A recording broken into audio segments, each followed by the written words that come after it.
Welcome to Computer Repair Podcast, episode number 328, Knowledge versus On-the-Job Training. This is our live show where we discuss the ins and outs of running your computer repair business. Our show today is brought to you by BusyBench, the all-in-one management tool simplifying IT for computer repair businesses with a clean and simple interface. Spend more time running your business instead of learning your management software. For a free 14-day trial, just go to busybench.com and use the offer code PODNUTS for 30% off the life of your account. And also by Untangle Next Generation Firewall, the best solution for bringing powerful network security to your clients in an easy to manage and cost-effective package. Untangle's partnership program helps repair shops add cybersecurity to their services and get up and running quickly. Get started today at untangle.com/podnuts. Let me introduce the co-host. We have John Dubinsky from the Maven Group. John, how you doing? Jeff, I'm locked and loaded, ready to roll. My BSB is ready, and I have my BYOD logged in and have you 5x5. So let's roll. Did you bring your BYB? All right. Let me introduce the second co-host, and he's no stranger to the show. It is none other than Paco Lebron from ProdigyTeks. Paco, how are you doing? Oh, better than good, better than most. How are you, Jeff? I am doing excellent. Great to have you guys today. We have a great topic we're going to talk about. But before we get into all that, let's go ahead and share a tip or story that we could learn from. And John, you're up. Great, Jeff. I got a couple tips today. First one is a little software program I located called Reg Converter. Cool thing about Reg Converter is you can take a registry file and convert it into a BAT file, a VBS script, or something like that. So let's say your RMM platform, or you're trying to push a registry change, and maybe your platform doesn't support direct registry entry, or you don't have the correct administrator privileges to run a direct reg file. You can convert that registry file into a BAT or VBS to make it happen. So it's very cool. And I'll put a link to the show notes on all of the stuff that I'm going to go through today. The next little tool I have is a website called Am I Behind a Proxy? So if you're trying to get onto a website, or you might think that you're being filtered through a proxy, you can hit this site and it will reveal to you everything that it knows about the proxy server you may or may not be behind. So that is amibehindtheproxy.com. Next in the list is in my news feed. We saw a little news about our friends over at Ninja RMM. Definitely not their problem, but they had a partner who had a little problem that did not have 2FA or second factor on their account, and their account was hacked. So then their services were used to seed ransomware to other clients. So I guess the title that I'd put on this tip is, second factor dough. Like why are we not using second factor on our primary applications that we use to service our clients? And I'll link to that article so everybody can see what happened. But then a follow-up to that would be a little article on Tom's guide about second factor authentication, and it is entitled Why You're Doing It Wrong. So that would be I'm certainly not saying that I'm the pot and I'm calling everybody else black, because I still have work to do to get all my stuff locked down. But I guess my point is, or my tip is, that we should get the easy stuff done as soon as we can. Next up in line is I have another website. Come on, hang in there. It's only like 15 more. Maybe you're using a filtering service, or you find a wacky IP address in your MDR or your EDR or other acronyms, and we'll get to that. I have a tip on all these acronyms that I'm throwing out. But there's another cool site called iplocation.net. The cool thing about this site is it's pretty easy to find IP location information, but iplocation.net gives you several databases that it pulls from. As you may or may not know, IP location may or may not be very accurate, because IPs are not geographical as they used to be due to the selling of the IPv4 range. But this is a good place to start if you want to try to find the true location of an IP address. Hang in there, a couple more. Next in line, there's a very cool video out on YouTube. It's actually a marketing piece by Lenovo and Intel, so you got to kind of pull the marketing fluff out of it, but it's called The Fallout, a real-world cybersecurity story. It might be something you want to share with your clients. It's well-produced, and it's all about the Sony hack. how it happened, what happened, and there's it's like 12 minutes of video broken into 3 parts. Pretty cool. And then I follow that up with a local Orlando news story about a dentist that got hacked with ransomware. That might be it's really a good view to maybe share with your clients to show them maybe what you don't want to have happen to them, so you don't have to call Elizabeth Lamb over at the Executive Marketing Collective for a little bit of PR help. So that'll be in the show notes too. Hang in there. Two more.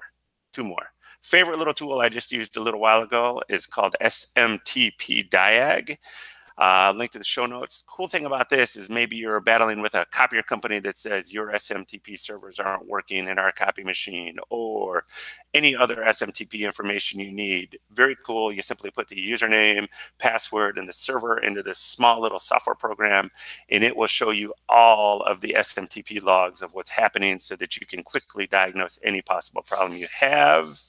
And last but not least is the list of computing and IT abbreviations on the Wikipedia page, so that you can know what BSB, BYOD, and all those acronyms that I've used so far today in the show that I will promise that I will never use again the rest of the show mean. That's it, Jeff. Short and sweet. Awesome, man. Now, great list as usual. Hey, John, do me a favor. You're looking like a little like Max Headroom right now. Just kind of adjust your camera so we can get you. Actually, from the not that far down. So, woo. Okay, so that's great. No, all I was going to say about the 2FA, I think what ends up happening with a lot of these companies, especially when they're starting out, is for some reason 2FA has become a really, really hot thing as of the last couple years. But I think a lot of companies that start out and are using 2FA of a sort maybe have not had it implemented in their product from the get-go. So I think people have gotten lax when they're using certain products, and maybe that's something that you need to check into before you get started with said product to make sure that it has something like 2FA available to you. You're muted. We're the IT guys, right? Yeah, that's right. Okay. Do I need to say anything else? Well, yeah. Excuse me. I mean, that's a simplistic view, but I'm just saying that we need to kind of retrain our thought process when it comes to stuff like that moving forward in our lives. Still muted. I'm done. I'm not saying anything. All right, Paco, you are up next. Mine will actually, since John gave us quite a bit of tech tips, this will be a marketing tip. So I know a lot of us we do a lot of great work for all our clients, but for those that are looking for the next IT provider, their next IT business, we have to have a way to be able to communicate that out for new prospects and new clients. So perfect example, what happened this week is I actually helped don't judge me, helped the Korean consulate. They came in with an old XP machine that was running their phone system. And they were in dire straits because they had no way of getting their phone system out. It was one of those that connected to a Toshiba phone switch. So for those that aren't aware, that before VoIP, there used to be this huge, big phone switch that used to be mounted onto a wall that controlled all the round robins, the rolling calls, the call waiting, directories, things like that. I didn't learn about this until a previous client to this one on what that thing was. But anyway, this computer kind of drove their phone systems. They could receive calls, but they couldn't route it. And they just were in a pinch. They couldn't get a new phone system implemented in time. Being that they're a consulate, they needed to have this taken care of. Long story short, fixed the issue. It was a bad power supply, got it back to them. They're up and running, all that sort of good stuff. Now, that's a great story. One is a consulate. Two, small business that they found. Three, you were able to get their issue fixed within 24 hours. So because the issue was fresh and the solution was fresh, I went ahead and reached out to them to say, hey, why don't you go ahead and leave us a review if it was satisfactory? Yeah, Nortel. If it was a satisfactory service, and they did. And that's kind of the point. You want to grow your business by kind of highlighting what you're good at to get those same type of clients coming in as well. So my tip to you is that if you're doing great work, always ask for that possibility of highlighting what you do, whether that's in some type of Facebook, Yelp, Google review, or word of mouth referral if they're happy with your service. Very good. All right, so I'm going to share a little story with me, and I want to get John's and Paco's response on what they would say to an email. So, as everybody knows, well, maybe not, I pretty much push everybody that calls my business line to email. In other words, I don't talk to people right up front. There's many reasons for this, time being one of them. But the reality is, I can check email at any time of the day, depending on where I'm at or what I'm doing. I can't always get to the phone to have a actual phone conversation with my customers. So what ends up happening is a new customer will send an email like this. I dropped a very old laptop on the ground, and I'm pretty sure it's the hard drive. And I would like you to take a look at it and fix it if you're sure it's the hard drive. And I checked around, and a lot of people want a diagnostic fee just to check this out. It costs about the same price as a hard drive. So, Paco, I'm going to shoot this one over to you. And what do you respond to that? So I used to get this a lot when I was doing computer repair. What I would reply back is our diagnostic is mandatory. That's just our first line of defense or premise or whatever you want to call it, baseline. And the reason why what's explained to them is why we do it is because we want to make sure that that's not the only issue with the device they're bringing in. And you can go through the whole, we want to make sure the parts are running, et cetera, et cetera. But what I say at the end is we do it as a liability for us as well. Because the last thing we need is we fix part A, part B goes bad, and we didn't have the opportunity to tell you. You come 3 weeks later to say your computer's not working and you didn't know the difference between part A and part B. So that's us doing our due diligence to make sure to advise you. You can refuse the service, but at least you know about it. At least that's what would be explained to them. It just sounds like also too the fact that he's saying, hey, it's going to cost equally as much as the drive. Some people add the diagnostic on top of the repair service. I don't for mine. So what I usually explain is, yeah, it's going to cost this for the diagnostic, but if you decide to move forward with our service repair, we waive that or roll it into the service repair, which sometimes gives that comfortability to the client as well. Okay. And John? I'm sorry, Jeff, did they say they wanted the data off it or did they want it repaired? They want it repaired because it's something else. They said it is an old but dear laptop to them. So I would suggest that they would hit up www.ProdigyTeks.com because I don't do consumer repair. No, I mean, I don't either. Yeah. All right. So BestBuy.com. No. Yeah, I don't really have anything to add to what Paco said. I think that's perfect. Diagnostic fee, you got to cover your own liability. Yeah, we'll take a look, but it might be $25, $50, $100 for us if you don't proceed with the repair. So, and I like both your guys' responses, and that is probably the politically correct thing to do. So in this particular case, when I see something like that, my spider senses tingle. And I go, this person, if they were concerned about actually repairing their computer, they would have just said, hey, can you fix this? And how much is it? Or something along those lines. When a person goes into a story like that, where they go, yeah, I dropped this old laptop, I'm not really sure what's wrong with it. I'm already thinking, when you say old, I'm thinking 5 years. But a lot of times when people say old, sometimes you're looking at something that's 8, 10 years old. And really, anything past 4 years for me, even on the consumer side, it's like, yeah, it's time to replace the laptop. I'm not working on it because, like Paco said, there's too much liability in it. You can almost guarantee yourself, and I've had this happen. I've replaced motherboards before, and I've never been caught. Obviously they sign something. I try to talk the customer out of it, and when they go, nope, I want to buy the motherboard, I want to replace this. I've had that same customer 6 months later. That motherboard goes out, and it was only good for 90 days or 30 days, whatever it might be. So it's one of those things where you kind of spot the stuff from the beginning, and I don't even waste my time with things like that anymore, just because time's valuable, and I'm always looking for the customer that's coming to me and says, I just need this problem fixed.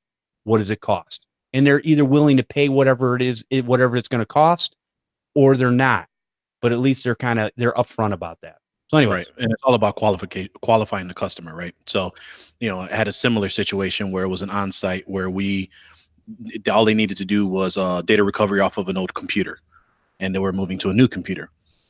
So unfortunately for me, I didn't ask, or I think I asked, but they didn't know what Windows version it was. I walk in there, turns out it was a Windows 98 computer that they were running their whole software on, things like that. And this was maybe about a year, 2 years ago, moving to Windows 10.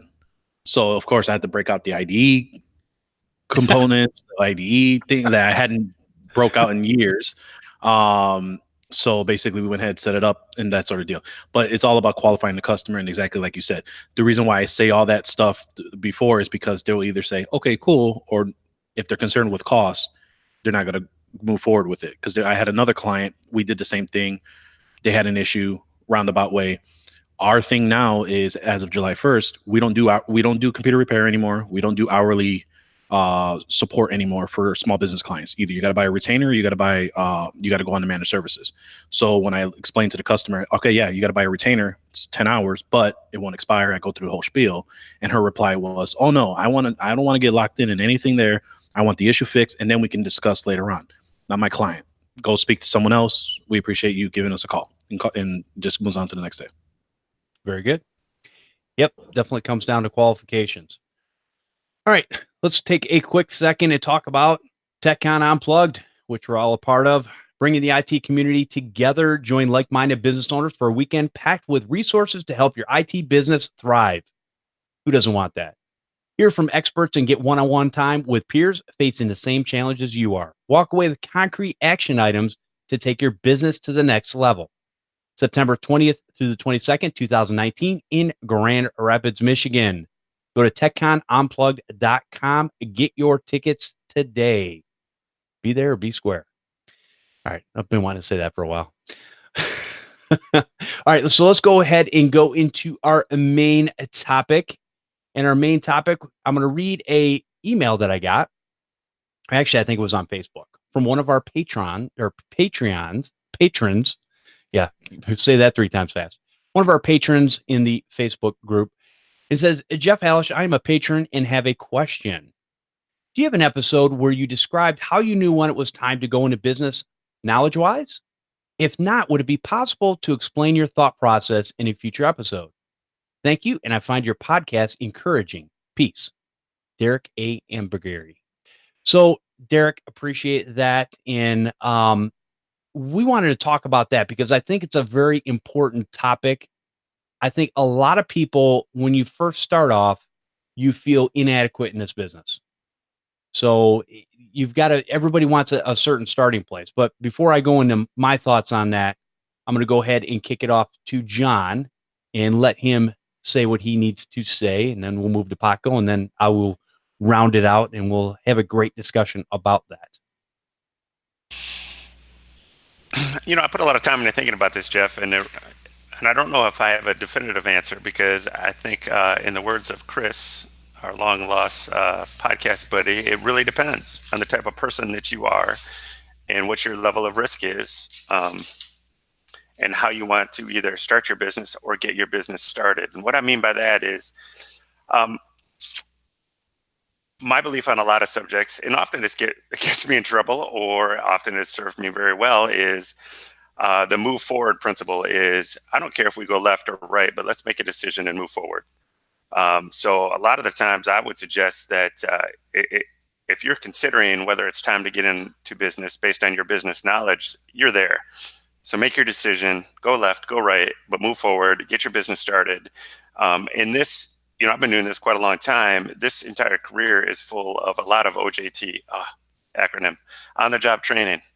So, you're going to get a lot of that no matter what. Even if you're 100% familiar with the products you're installing, you're always going to get into some situation where things don't go as planned. I mean, listen to PodNuts Pro with Matt Rainey's story recently. I mean, there's always derivatives or changes or challenges based on the customer, the vendor, or whoever may be involved. So my first instinct or my first recommendation would be to move forward.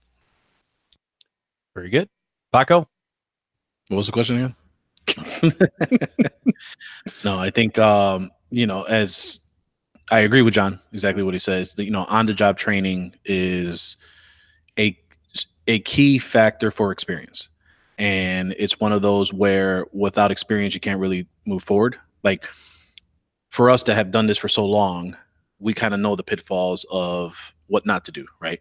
And then being able to not only move from that point to this point, but also to educate back to those who are starting out to not do those things, and hopefully they can skip forward, not having to deal with that type of pain or suffering that they went through, that we went through for those many years. So it's funny because John actually must have been reading my notes. I was going to say the same thing. If you're asking yourself the question, if you have the knowledge to get started in business, then in my opinion, you're already there. And the same thing John said. I think it's important to look at the things that you do. So number one, a lot of times people will get into this business because they have a passion for technology. They like playing around with it. They like to see what it does. They're interested from that aspect. So what ends up happening is a lot of times you start working on your own stuff, and then your parents or relatives catch wind that, hey, you're a computer guy, you know something about computers, or you know something about technology. And a lot of times they'll tag you to either help them out for free, which you might do for many, many years. I think where it comes down to the knowledge is, like these guys have said, you're going to gain knowledge on the job. And there's never two scenarios that end up exactly the same when you're talking about software. It doesn't exist. We would love it where software works exactly the same every time, but we always run into you have so many pieces of hardware out there that are different. You have so many things going on that in the environment, in the network environment, that could be different. And so when you have all these things going on, you really got to take the time to figure some of this stuff out. But you can do a lot of that as you go. So in other words, if you start in this business, and let's say you're great at doing virus removal, or you're great at re-imaging a computer, or doing a nuke and pave.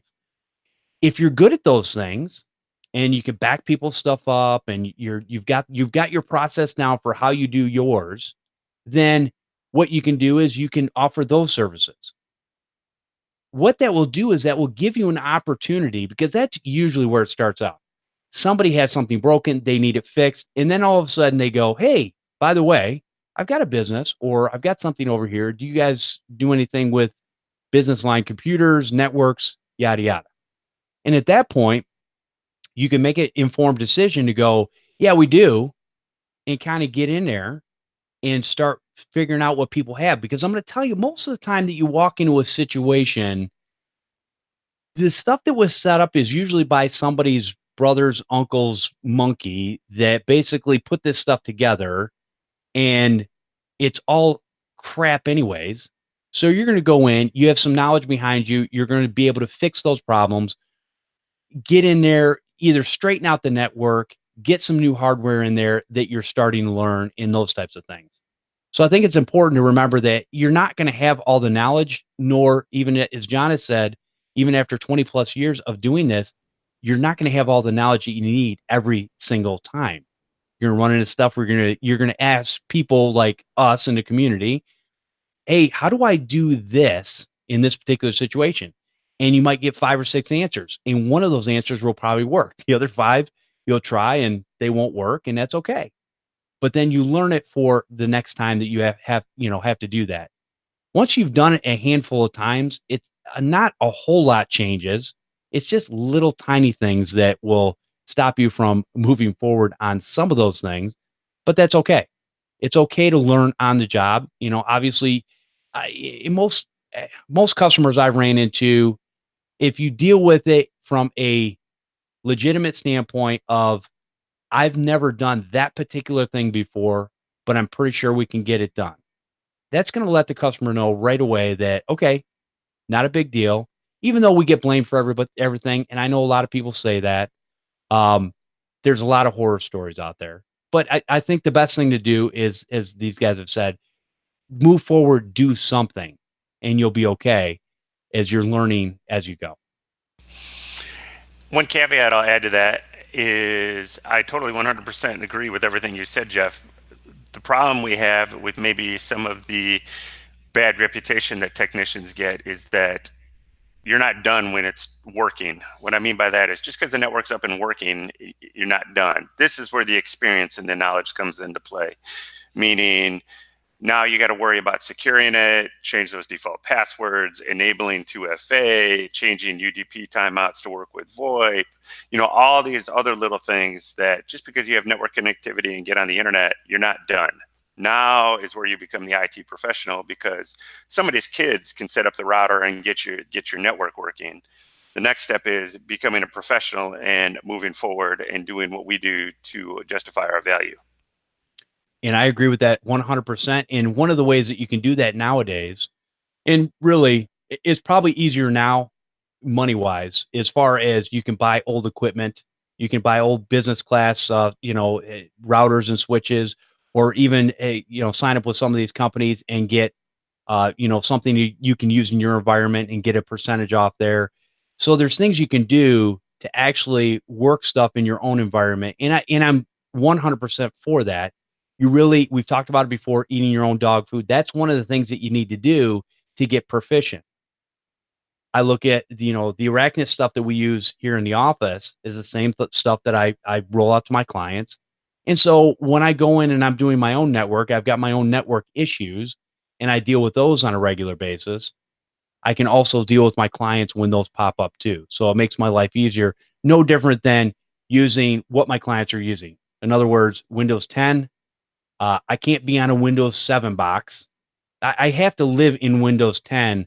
And I saw the pain when we moved kind of from Windows 8, going from 7 to 8. It was kind of a pain to try to learn that whole new operating system.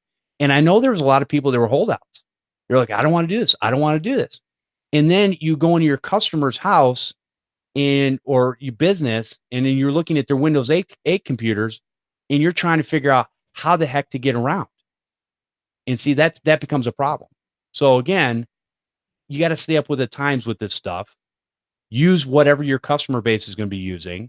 And I know a lot of people say, "Oh, everybody's on Windows 7," but there was a lot of people that moved to Windows 8 either by choice or they really didn't have a choice at the time. So, and especially with Windows 10 nowadays, it should be a no-brainer. Same thing with Office products. Whatever you use in your business that you know how to troubleshoot and use, that's what you should be giving out to your clients. That's what you should be suggesting. Any other thoughts? Paco, you're awful quiet. That I had to unmute. Yeah, so kind of like what everybody has said.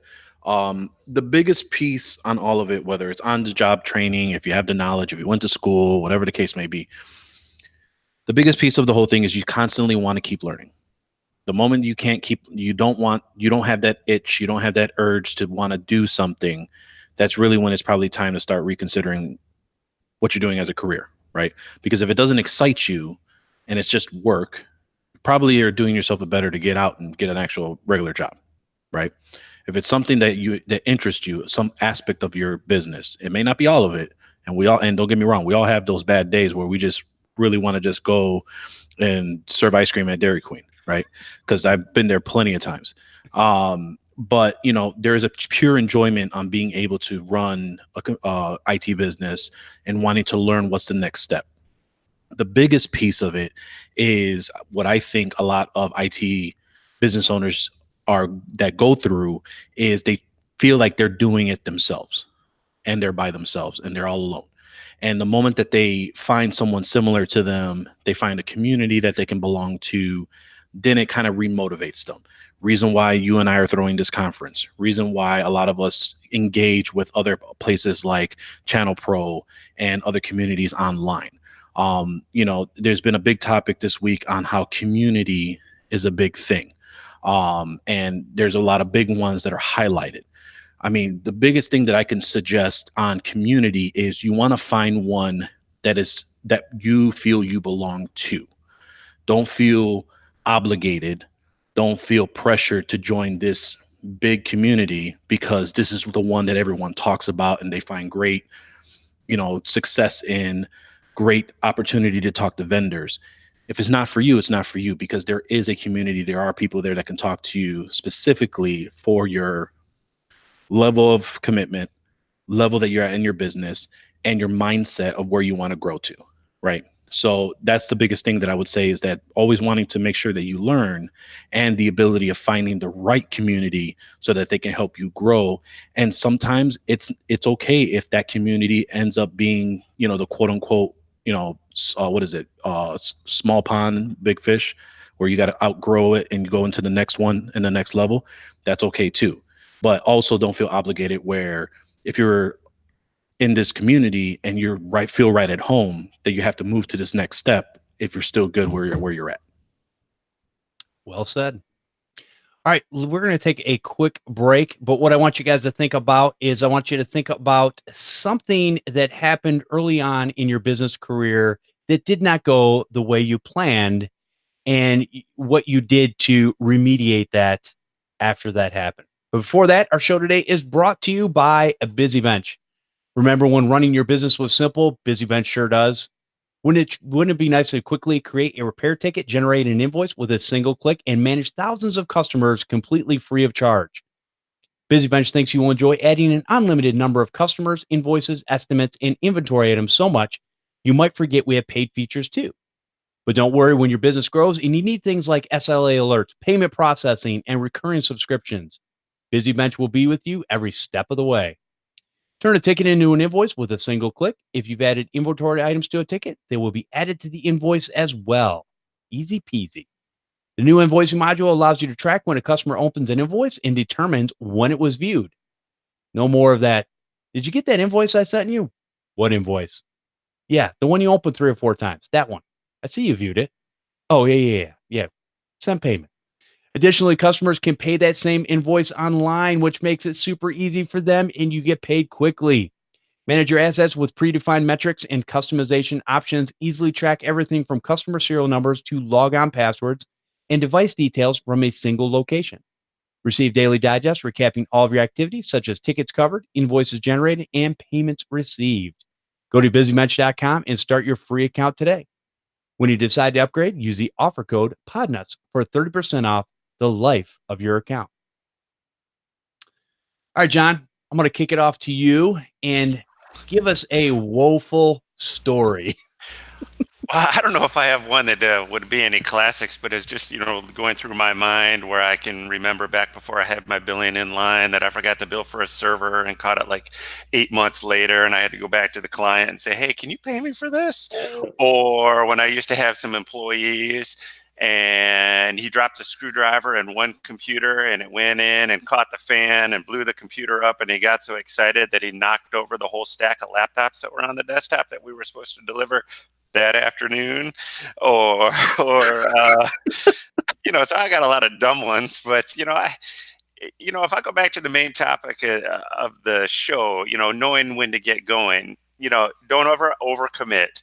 I mean, because there's your responsibility. So, don't take your first network on as a medical client and, all that kind of stuff. I guess let's just look at the history over the last 5 or 10 years and how things have changed just in our industry, from where, hey, we could put some sort of light little firewall in there and a little bit of antivirus and life was good. This is an ever-flowing process. So that's why it's that continual learning.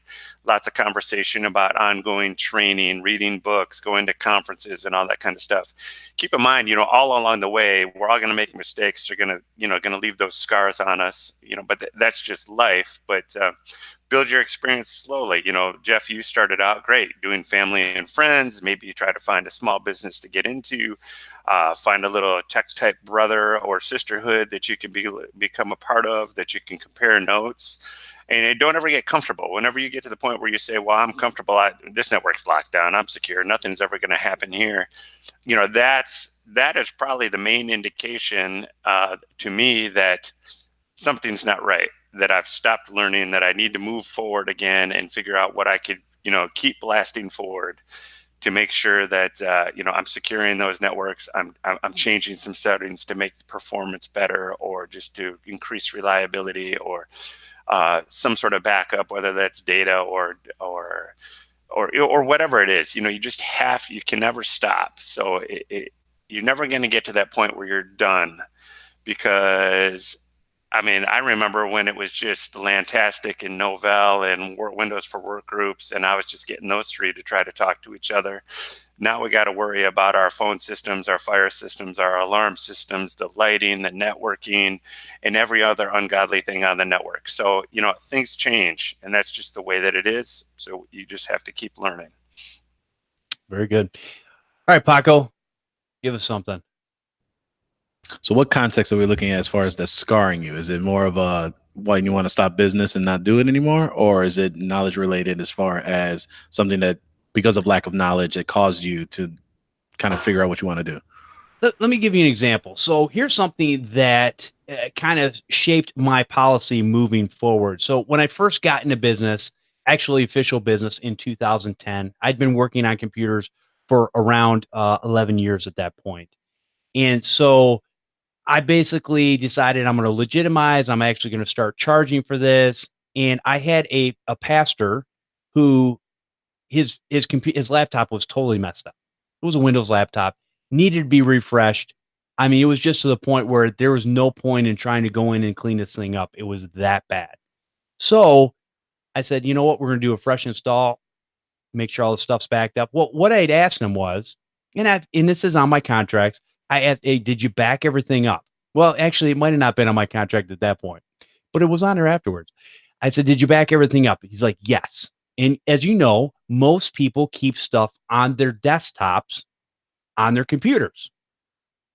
Said he backed everything up. No problem. I go in there, not paying attention, format the hard drive, and reinstall the operating system. Everything's back up and running. I go to, I asked him about the data, and he's like, hey, none of this stuff opens. Long story short, I figured out what he did was he was keeping shortcuts to the files that were kept either in documents or somewhere else on his desktop.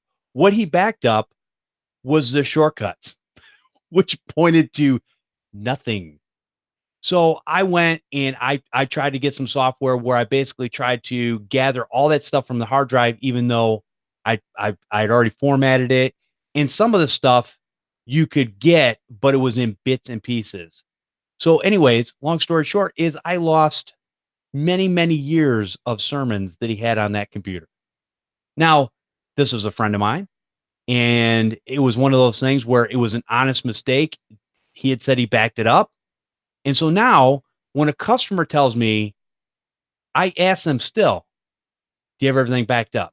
Yeah. Don't worry about it. Just wipe everything out. I never wipe everything out. I always throw the hard drive in my bench machine. I do a quick backup, and then I go to do whatever it is I'm going to do. So that kind of formed the policy of doing that, because that was a hard lesson learned. Now, whether I did anything wrong or anything wrong was done, I still felt horrible about it, that I had made this humongous mistake, even though it was an honest mistake. And so it was a learning process. And I said, okay, I'll never, ever do that again. And I haven't to this point. People can tell me, I'll just wipe it out. Don't worry about it. Because I can't tell you, probably at least 50% of the time, if I were to do that, and sometimes I play around, maybe I don't put the data back just to see. And they're like, where's all my photos? Oh, wait, didn't you say you backed that up? Yeah. Oh, I got it. Because I keep a copy of that for a few weeks. Anyways, that's kind of the story, that just something that you learn along the way. And it kind of basically, it kind of made me do something different in my business. So therefore it was a learning experience. Yep. So I have a couple of them, but I will start with the one on why I don't take checks anymore. So there was a time where when I was first starting out my business, I was starting out, as I mentioned, as a computer repair shop. I had a virtual office set up where I would rent out of a virtual office, rent the address, have the staff kind of accept all the equipment on my behalf. So what ended up happening was we partnered with Amazon at the time, because Amazon had a Groupon type thing where deals were kind of the hot thing at that time, like 4 or 5 years ago. So Amazon came out with their thing called Amazon Local, where they advertised our location. It was a bit of a cut on what we would take normally, but much better than what Groupon was offering at the time. And they instead of a shotgun blast like Groupon does, they were very tailored to who was asking for what. So if someone was trying to replace a hard drive, was whatever, they would send the ad or email to them. Now, there was somebody who came in with a Toshiba laptop. It was motherboard was bad. Wanted to upgrade it, the whole thing, even though it was older than sin, they still wanted to upgrade the motherboard. At the time, I only asked, I believe, for half down or the diagnostic. I can't recall exactly what it was, but essentially it was whatever the total price of the repair. I think they only paid for the diagnostic for it. Got through everything, replaced everything, went ahead and sent this, had it available for pickup. And apparently she came in.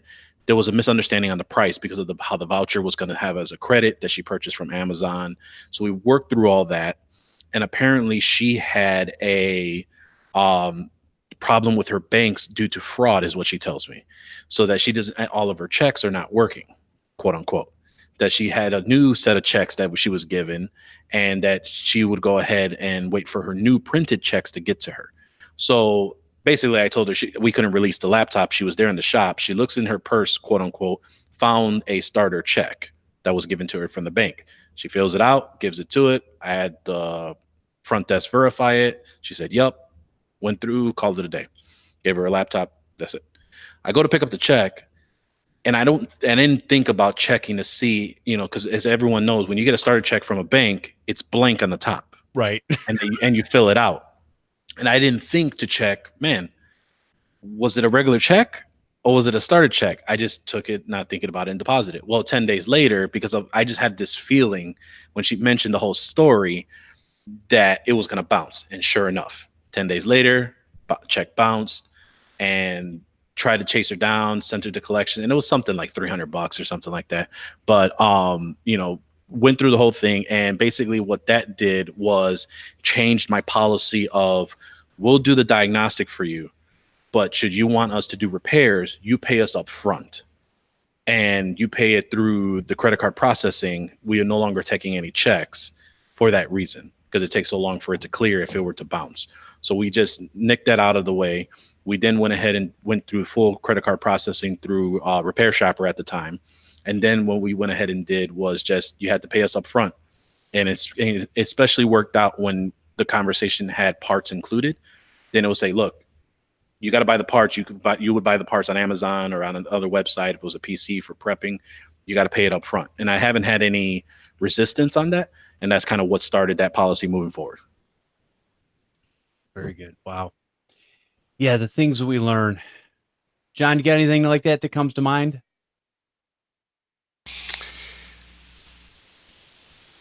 No. That's a good horror story. That's a good war story. So I'll give you another one. So I had a client where we started doing this thing where we were trying to do assessments, and we were trying to figure out how to give assessments to our clients when they first called in as prospects. And what we slowly learned was, and this is more of a qualification client, what we learned on a lot of our visits is people who weren't serious and didn't pay for an on-site visit would 9 times out of 10 not go with our services, because it usually was just a conversation and then it just wouldn't work out. And especially with a lot of referrals for another MSP that's in the area that's bigger, we used to get a lot of those coming to us. We talk to them, we schedule an on-site, we take a look at things, tell them what it is, and then we would never hear back from them. So what we did was we changed the process because we just weren't getting any headway. We went ahead and decided to do, okay, anytime we get a lead, we have a qualification call. So that way we're not wasting our time, because as anyone knows, an on-site versus remote work, you can do more doing remote support than you can with on-site. Similar in this process, you can get more done with several phone calls of qualifying the client. If it seems like a good fit, then they would have to pay the hour at the time for the on-site assessment. Well, we've started doing that. Everything started going well. And then we had this one prospect where he was so offended that we would not go on site to talk about his network. And we continue to keep going back and forth on the fact of, he says, you're literally half a mile away from me, or like a mile away from me, closer to downtown, more toward the lake of downtown Chicago versus where I am in downtown. I don't understand why you can't sit here, meet me face to face to talk about what's going on with the services. I said, well, I'm not sure I understand where your standpoint is. I get that you want to see the person face to face who you want to do business with, but you would need to get on a phone call to explain to me how your network works. How many computers, how many people, what are you looking to do? Because if you can't conform to what we have, it makes no sense for us to do the visit. And it got so to the point where this person was so offended. I had to tell him, you know what? You're not a good fit for us. We appreciate it. Went back to our partner that gave us the referral to, and just complain up the wazoo for them to call us back to explain what the hell happened. We've never had him so upset in all his life because he felt it was an insult to his character that I wouldn't go to meet him. So I say that whole story to the fact of, don't let people push you for what your policies are. Once you make an adjustment, you stick with it. And in this case, get paid for your time. Absolutely. And I think that's something that we had talked about before, and John had kind of taught me with basically charging for an assessment of that network. And you've got to do that because, and I let them know right up front, hey, it's going to take 2 hours. I'm going to charge you 2 hours of my rate to basically go in and assess what you got going on, take all kinds of notes. So when I come in to upgrade the router, wireless access point, and the switch, it's not as big a deal. And it's still, and I overestimated, and I was even overestimating, I was barely on time because there was other things that even though I'd went in and taken a full page of notes, there were some things that I had missed. And I'm like, oh, great. So now we've got to make these adjustments. And that stuff just happens on the fly. It's just part of the learning curve. And it's not a bad thing. You're there doing a job, and not everything is always set up exactly the way it should be by your standards. And the customer doesn't know any better. So you just gotta kind of feel that. And it's like these customers, they understand. If you put it in their ball court where you say, basically, listen, when you go do an estimate for building this, that, or the other, do you charge for that? Well, yeah. Or we'd be running around town doing free estimates all the time. Yeah, exactly. So again, a lot of your clients do the same things you're asking them to do. So it's one of those things where you've got to have that boldness to say, here's what we do. And if they don't want to conform to that, then you just don't do business with them. And I think a lot of people in the beginning, they have a hard time with that. Right. And so I got one more story for you when we're talking about for beginnings. And this is especially for those that are starting out. And I'll give you the mic in a minute, John.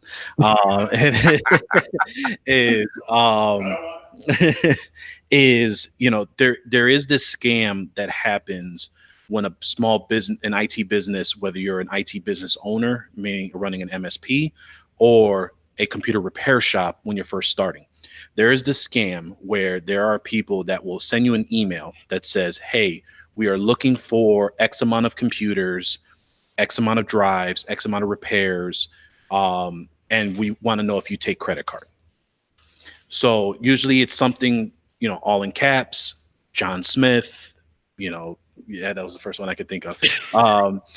Greg Hardy, very typical names, etc. Or they will go ahead and call you through a John May can help me with this. The TTY, what does it stand for? For this hearing impaired. Yeah, thank you. So essentially, so they will call you through the touch tone where someone is calling through their IP phone, whatever the case may be, and have an operator speak to you on their behalf because they explain that they're, of hearing impaired and can't go ahead and call to you directly for their order. And that's, again, a scam so that they don't get caught for what they're doing. Well, anyway, you go through this process and you think that it's a legitimate email, thinking, hey, I got a great client that comes in, it's thousands of bucks, PC orders, you can go through with it. Well, what ends up happening is that you will go ahead and quote them the order. It'll be, it could be anything ridiculous of the amount, and they're going to agree to whatever you tell them. You can mark this thing up 3 times to $15,000 for 5 laptops, and they'll go ahead and still say, yep, that works good, but I need you to ship it at this place. I need you to ship it overnight, and I need you to go ahead and have this person on the receiving end of the shipment. So you go through the whole process, you tell them what's going on, you change the thing, and then you send them the invoice. But they will not process the credit card on their own as you normally would send the invoice to them. They ask you, can I give you the credit card information? And you can go ahead and process it on your own, asking for a credit card authorization slip. Now, usually the credit card authorization slip or form does help you oftentimes because they've signed it with the credit card number and send it back to you. Now you're entering the credit card information into your processor to run the credit card. 4 or 5 out of 10 times that credit card will go through for the amount that it is. But the thing that it looks suspicious is that credit card information, they will say is from the controller, but it's of a different city and state and address from what they originally gave you for the invoice and the shipment. Now, at the time when this happened to me, I assumed, oh, he must be military. They must be going all around in certain bases, et cetera, whatever. But as I Googled the addresses, of course, they weren't of any bases. They were just random houses of where they were. Now, as you find this all out, now mind you, I found all this afterwards because of what happened. Now, run the card, goes through. I go ahead and let D&H know, here's whatever, pay for the order. You think everything's good. Now, luckily, I did this all through PayPal, through my PayPal account, and did a PayPal invoicing and everything like that because PayPal was my credit card processor at the time when I first started. 10 days later, it was about Black Friday. I get a notification that my account has been restricted and the amount of that order was removed. Come to find out that credit card was reported stolen and was not of who they said that they were. So because I had the credit card authorization form signed, I had the shipment label signed, or the delivery signature for delivery signed, they were able, with their protection plan, policy, whatever it is at PayPal, and reimburse me the money.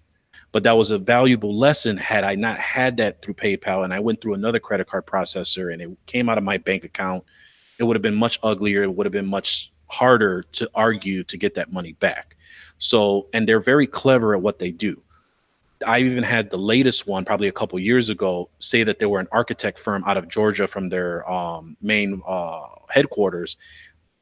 They have a full website. They have several locations of addresses that they have there. They even had the phone number with a IVR that talked about their architecture firm, ship it to one of these addresses. But of course, when it came time to the credit card, you notice that the credit card wasn't of any of those addresses, and it was something completely odd, and that set those flags. So it's one of those scams for those that are starting out. Although you think that you got a nice big payday, if they found you that easy, probably not the case. So, Paco, what you're saying is, if it's too good to be true, then it's probably not something you should do. Probably not. Yep. And the other thing too is, I would say with that caveat too, is if you start off with localized business, I think that will help you in the beginning just to keep in your localized area, actually have face-to-face with people. Obviously there's many things you can do, remote support, but when you're starting out, you want to establish that local base around you. Most people have an area.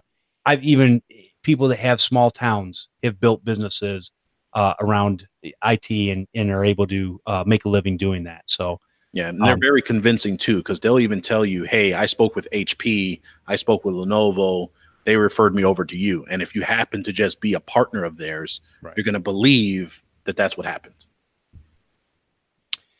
John, did you want to say something? No, wise words. And, a lot of the times my policy is I don't do business with anybody I haven't maybe, shook hands with. That might not be easy for everybody to do, especially if you did do a lot of mail order stuff. But, if somebody's going to buy $15,000 or $25,000 or $50,000 worth of equipment from me, usually want to meet them first. Right. Exactly. And keep in mind that, just like all of our customers get socially engineered, that's the same thing the bad guys are doing on your website. So when you got all that Dell partner, Microsoft partner, and all that, they're just gathering that information from your site and using it against you as well. So, keep live on that. All right. Let's go ahead. We're going to take another quick break. And when we come back, what we're going to talk about is we've talked about the technical side of the business. We've talked about things that might happen to you that you can still recover from and learn from. Now we're going to talk about the business side of the business and things that you might not be thinking of, because here's what happens in this business most of the time is we're usually very, very good technicians, and we usually suck at business. And you're going to hear that throughout people that have been doing this 20, 30 years and on. That's where they started. Again, it's a passion of fixing things, making things work, understanding how they work. And then all of a sudden you go, I'm going to do a business. I can do that. There's no problems there. I'm going to pay my payroll taxes and this, that, and the other. So we're going to talk about those things when we come back. Our show today is brought to you by Untangled Next Generation Firewall, designed to provide your small to medium business customers with the easiest, most cost-effective solution for network security. Untangled is the fastest way to add cybersecurity to your service offerings. We've taken enterprise-grade security and put it onto a platform that makes it easy to get started risk-free. There's no steep learning curve with Untangled. Instead, you'll get a browser-based dashboard that will let you see the status of your managed networks at a glance. You'll enjoy on-the-box reporting included at no extra cost. Plus, customizable alerts that integrate easily with apps like PagerDuty and VictorOps make it simple to stay on top of any incidents that do occur.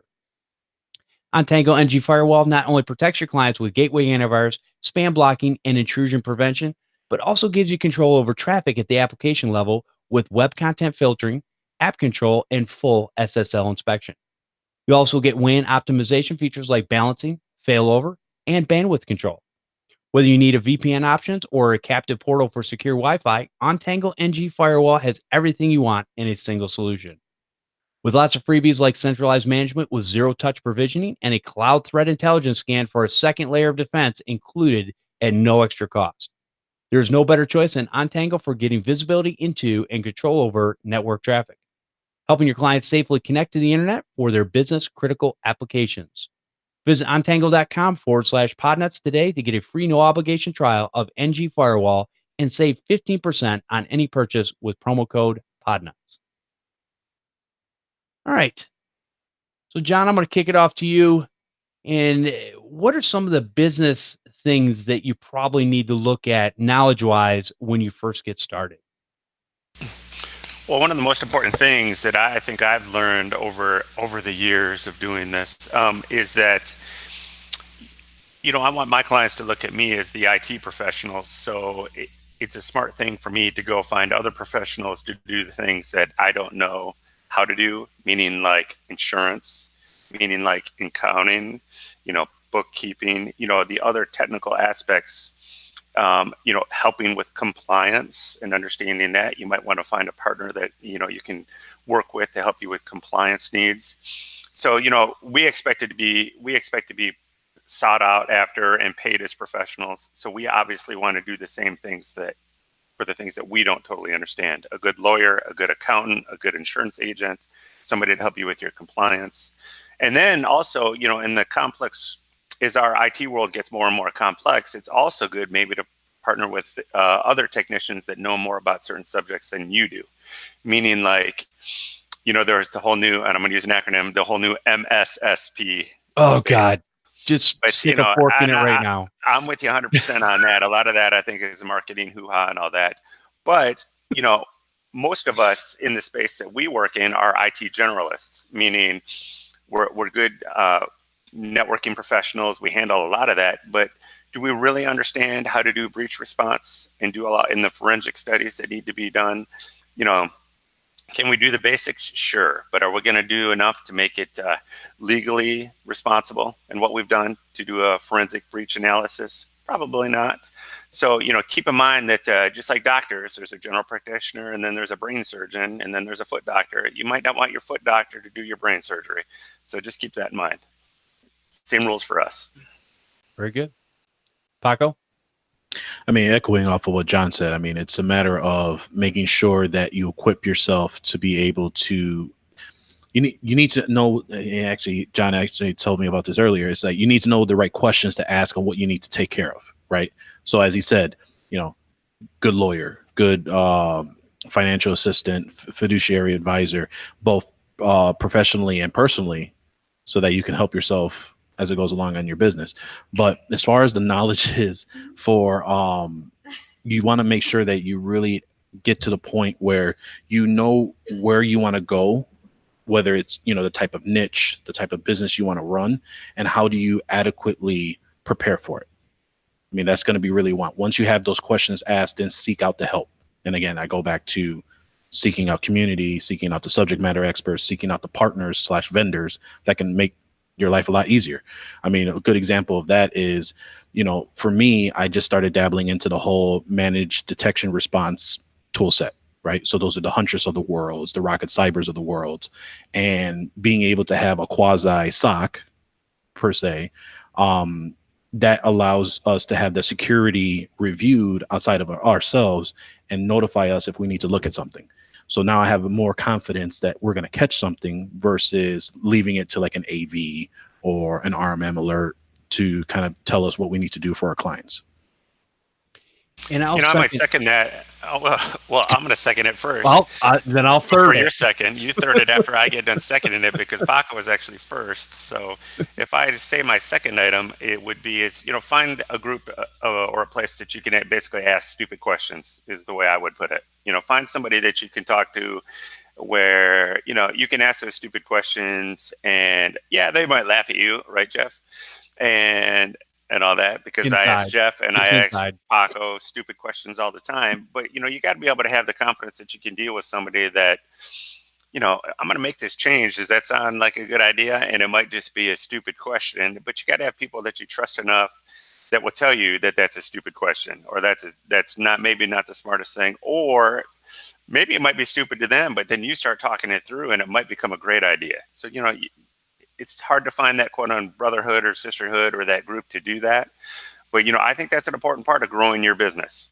It's also somebody that you can also commiserate with the bad things and celebrate the wins with too. So, and that makes things better as well. Yeah.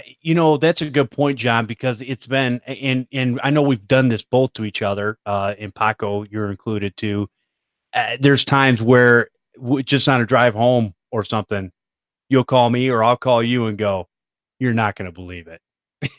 And then we just sit there and listen and go, "Oh my God, dude, I can't believe it." Like plugging the wrong audio port in the wrong speaker port. Yeah, that's right. That's right. Or, sometimes it's just it's nice to hear that someone's been as stupid as you before, or vice versa. Or, a lot of times too, it's nice to celebrate a victory. So it goes both ways. Exactly. Yep. You say, "Hey, I knocked this one out of the park. It really feels good." And you're like, "Awesome." That's great. And you kind of need that encouragement as you're moving forward in your business.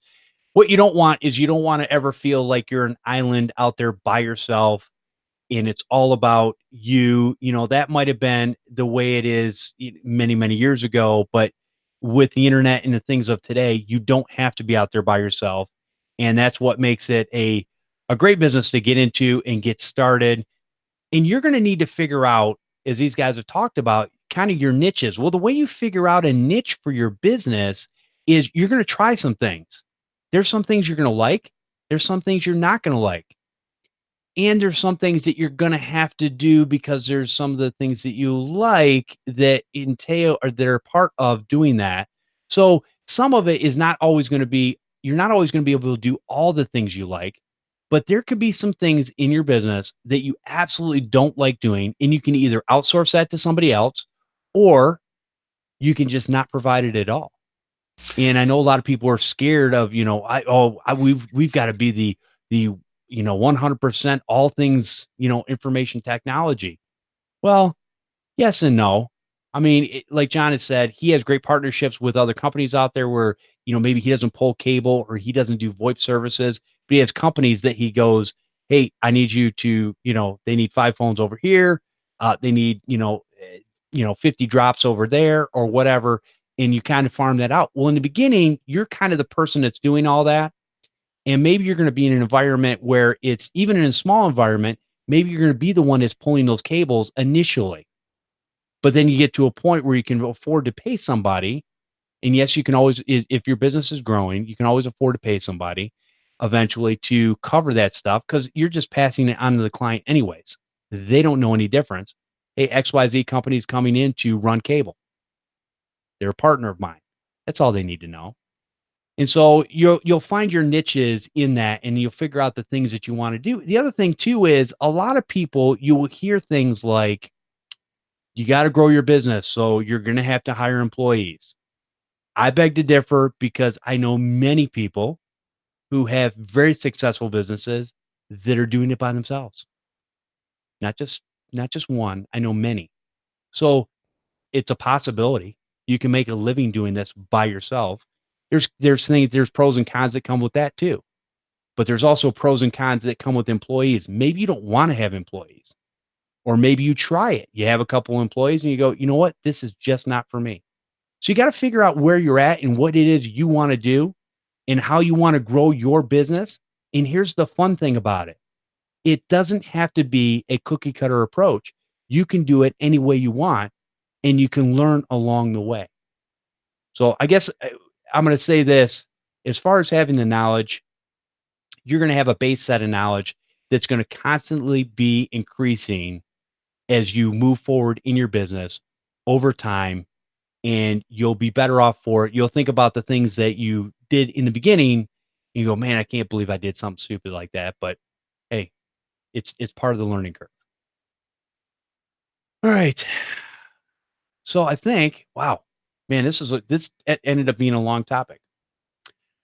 So let's talk about community for a quick second before we end off here. And if you'd like to support what we're doing here, I would encourage you to go to patreon.com/computer repair podcast. And I want to thank our newest Patreon supporters, Alfred Conlin and Greg Hicks.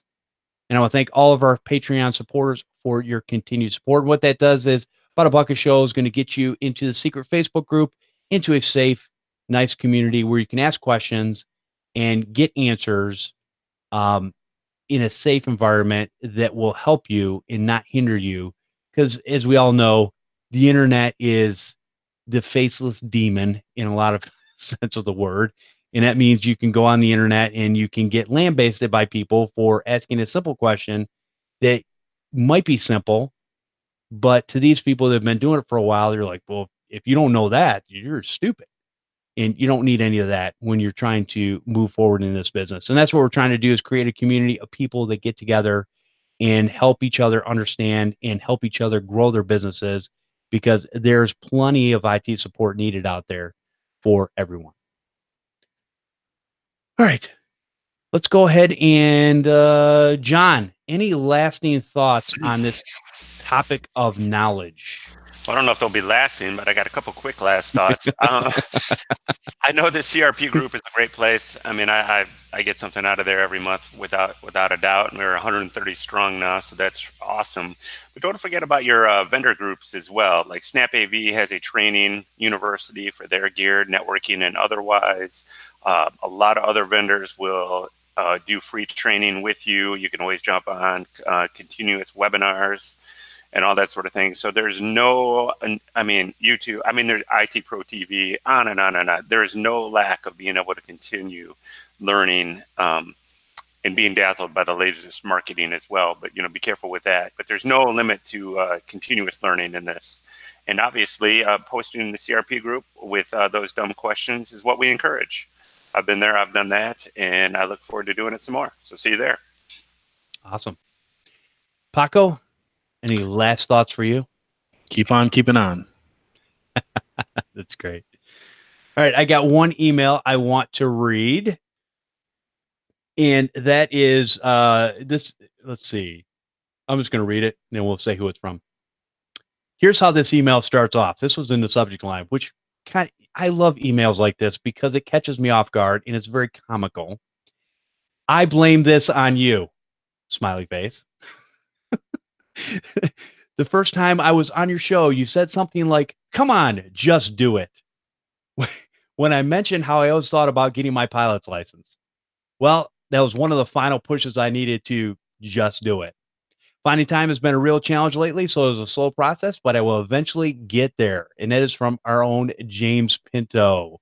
So appreciate that email, James. And, you know, little emails like that, or I shouldn't say little, but emails like that, just they make me smile on the outside and the inside, because I don't even remember saying that. It sounds like me, but I say a lot of things. Some of it true, some of it not. And so when I say something and somebody says they take that to heart, that really means a lot. And that means that we're actually helping people, not only in their facet of the IT technology universe, but also in doing things in their own personal lives, which I think that is exciting. So awesome. Keep it up. And let us know when I want to see a picture of your, or even a video when you finally do your check ride for your private pilot's license. That'll be awesome. All right. So I think with that, let's go ahead and do this real quick. John, where can people find you at? You can find me in the Computer Repair Podcast Facebook group. I look forward to seeing you there. All right. And Paco, where can we find your lovely mug? I mean, TechCon Unplugged, September 20th to the 22nd. Tech Life and occasional Marketing Monday with the lovable Elizabeth Vanover. Awesome.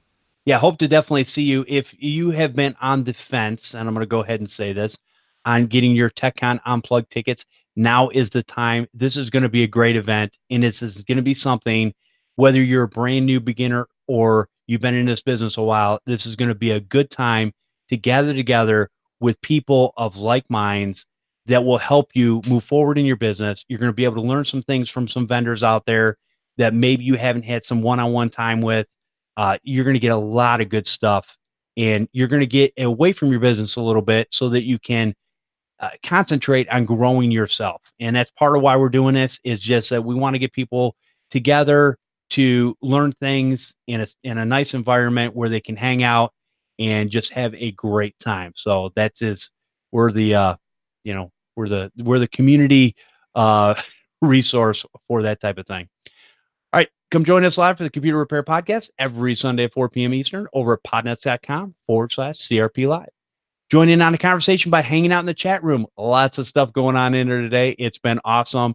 And for people that see me on the video laughing hysterically, some of the things that I read in the chat room just caught me off guard. And I don't normally get a chance to read that. So it was pretty good today. You can send me an email to podnuts@podnuts.com.